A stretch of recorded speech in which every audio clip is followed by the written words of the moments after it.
West Ham United, a club steeped in history, passion, and controversy. It's like the club just has a knack for getting involved with controversial characters. I mean, look at Di Canio, the guy literally shoved a referee. Then there's Arnautovic, accused of racial slurs, and let's not even get started on the Dimitri Payet drama. Even David Moyes, who seems like the safest guy around, almost got semi-cancelled for making a sexist comment. Guess he's still sticking to some outdated tactics, both on and off the pitch. Honestly, the Hammers have seen it all, but just how deep does the rabbit hole go? Let's take a wild ride through West Ham's most bizarre moments.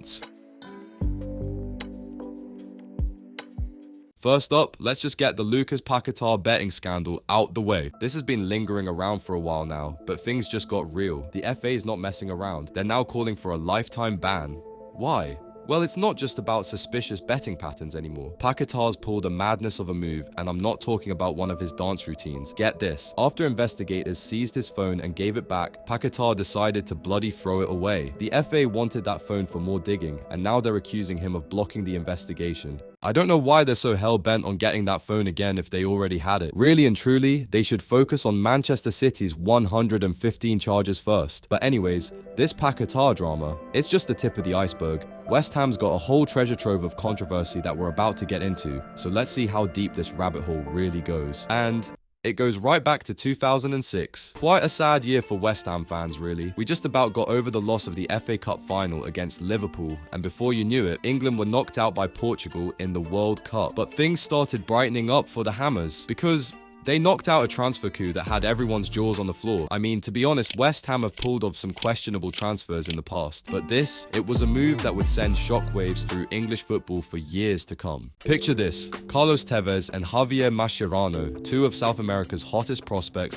suddenly turn up at Upton Park. It was like Christmas had come early for West Ham fans, but as we all know, if something seems too good to be true, it probably is. The arrival of Tevez and Mascherano was shrouded in mystery from the start. How on earth did West Ham managed to land these world-class players? Well, it turns out the deal was as dodgy as the £1 fish man's visa documents. The transfer was orchestrated by agent Kia Joorabchian, who represented offshore companies that owned the economic rights to both players. This third-party ownership was a big no-no in the Premier League. When the truth came out, all hell broke loose. The Premier League slapped West Ham with a record £5.5 million fine. Why? Because the club had acted improperly and withheld vital documents during the investigation. It's like trying to hide your report card from your parents. It never ends well. But here's where things get really spicy. Despite the fine, West Ham avoided a points deduction. This decision caused outrage among other clubs, especially Sheffield United. And here's why. Carlos Tevez went on to play a crucial role in keeping West Ham in the Premier League that season, scoring important goals in the final matches. Sheffield United, who got relegated instead, were absolutely fuming. They took West Ham and the Premier League to court,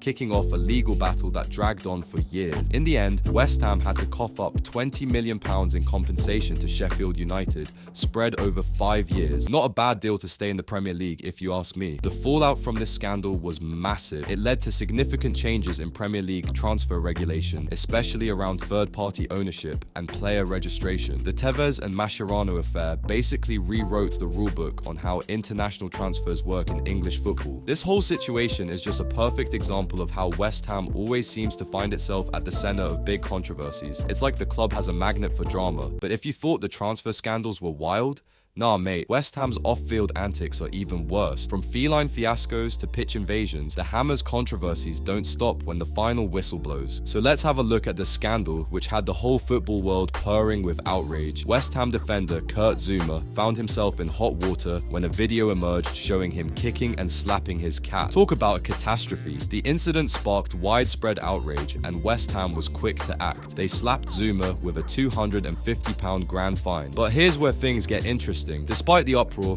West Ham manager David Moyes continued to select Zouma for matches. This decision didn't sit well with some fans and animal rights activists. The weirdest thing was that Zouma continued to play well. I mean, you have to be a certain kind of person to get exposed for something like that and still play good football. But West Ham's troubles don't stop at pet problems. The club's had its fair share of fan frenzy too. Fans will all remember that Burnley match. It was like a scene from Green Street, but instead, the hooligans went onto the pitch for some beef instead of a dodgy alleyway. It was chaos including claret and blue. And just when you think you've heard it all, along comes a tale that's so bizarre it could only happen at West Ham. Just imagine, it's 1994 and West Ham's playing a pre-season friendly against Oxford City. Harry Redknapp, then assistant manager, is getting an earful from a heckling fan. Now, most managers would ignore it or maybe throw a witty comeback, but not our Harry. Oh no, he decides to let the fan come on and play. That's right, a regular bloke from the stands got to live out every fan's dream and play for West Ham. It's like something out of a Hollywood script, except it actually happened. Only at West Ham, honestly. These stories paint a picture of a club that's never far from controversy or bizarre moments, whether it's players getting into trouble, fans causing chaos, or managers doing a complete madness. And to add to that, just when you thought West Ham couldn't get more controversial, they'd managed to outdo themselves. Quite recently, something's happened which has had West Ham supporters at their breaking point. It's not just about Lopetegui's poor start or the team's shaky form. No, this drama kicked off before the season even began. West Ham dropped a bombshell on their loyal fans, massive hikes in season ticket and matchday prices for the coming season. But that's not all. They've also changed the rules on concessions, limiting discounts to certain parts of the London stadium. Fans are fuming, and rightfully so. The Hammers United fan group launched a petition that's already got over 15,000 signatures. That's a lot of angry fans. They're saying these changes could price out younger and older supporters. It's like West Ham's trying to swap their loyal fan base for a bunch of corporate suits. The West Ham United Supporters Trust didn't hold back either. They reckon this new pricing strategy is tearing families and longtime supporters apart. Imagine going to matches with your mates for years and suddenly you're all split up because you can't afford to sit together anymore. It's not just about watching football, it's about the community, the atmosphere, the shared experience. All this has left a sour taste in fans' mouths. The relationship between supporters and the club's management has never been the greatest, but it's at a real low right now. Fans are feeling unheard, alienated, and frankly a bit mugged off. It's like the club's forgotten who they're supposed to be serving. The promise of affordable family football at West Ham? It's starting to sound like a bad joke. Fans are wondering if the move to the London Stadium was worth it. Sure, it's a bigger, fancier ground, but at what cost? The soul of the club seems to be slipping away with every price hike and every tone-deaf decision from the top. So here we are, with West Ham once again at the center of a storm.